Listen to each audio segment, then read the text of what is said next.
මේ වීඩියෝ එකේදී අපි බලමු ස්ටුඩන්ට් කෙනෙක්ව ඩිලීට් කරන ෆන්ක්ෂන් එක හරියටම වැඩ කරනවද නැද්ද කියලා. ඉතින් කලින් වගේම මම මෙන්න මේ විදිහට හදාගෙන තියෙනවා අපි කෝඩ් එක.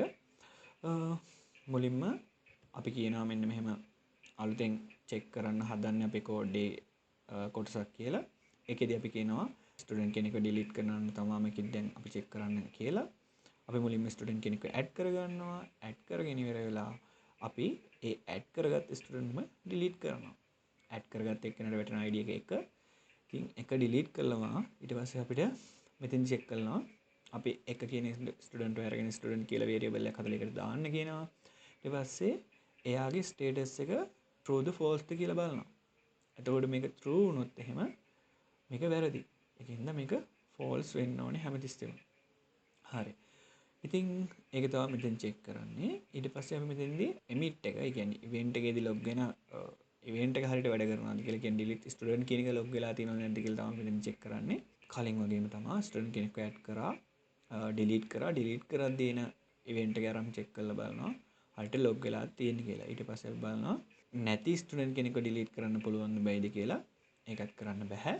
ඊට පස්සේ අපි අන්තිම වෙනම චෙක් කරනවා ඕනට නැතුව වෙන කෙනෙක්ට ස්ටුඩන්ට් කෙනෙක්ව ඩිලීට් කරන්න පුළුවන්ද බෑද කියලා.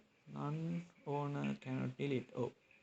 අන්තිමටම අපි චෙක් කරලා තියෙනවා ඩිලීට් කරපු ස්ටුඩන්ට් කෙනෙක්ව ආපහු ඩිලීට් කරන්න පුළුවන්ද කියලා. මම ඒක පැහැදිලි කරන්නම්. අර කලින් කතා කරා වගේම ස්ටුඩන්ට් කෙනෙක්ව ඇඩ් කරා, එයාව ඩිලීට් කරා, ඊට පස්සේ ආපහු try කරනවා එයාව අප්ඩේට් කරන්න. sorry. ඔව් මෙතෙන්දී අප්ඩේට් කරන්න try කරන්නේ. එයාව ආපහු අප්ඩේට් කරන්න try කරනවා. ඉතින් ඒකත් කරන්න බෑ. ස්ටුඩන්ට් කෙනෙක් එහෙම නැහැ. ඉතින් ඔන්න ඔය විදිහට තමයි ට්‍රෆල් එකේදී අපිට ටෙස්ට් සිනාරියෝස් ලියන්න පුළුවන් වෙන්නේ. මෙතෙන්දී අපිට අලුතෙන් 4ක් එකතු වුණාම 13ම හරිනම් එන්න ඕන. 14ක් තියෙනවා. අපි මේකෙදි 5ක් ආපු හින්දා. හරි. ස්මාර්ට් කොන්ට්‍රැක්ට් එකක් ට්‍රෆල් වලින් ටෙස්ට් කරගන්න ඔන්න ඔය විදිහට තමයි. මෙතෙන්දී ඇත්තටම ලොකු දෙයක් කරන්න නැහැ. තමන් ලියන ස්මාර්ට් කොන්ට්‍රැක්ට් එක කොහොමද වැඩ කරන්න ඕනේ කියන එක තමන් තීරණය කරන්න ඕනේ ලියන විදිහත් එක්ක. අන්නේ ලියපු සිනාරියෝ එකේ හැටියට මෙයා වැඩ කරනවද නැද්ද කියන එක මෙන්න මේ විදිහට කෝඩ් ලියලා අපිට චෙක් කරගන්න පුළුවන්.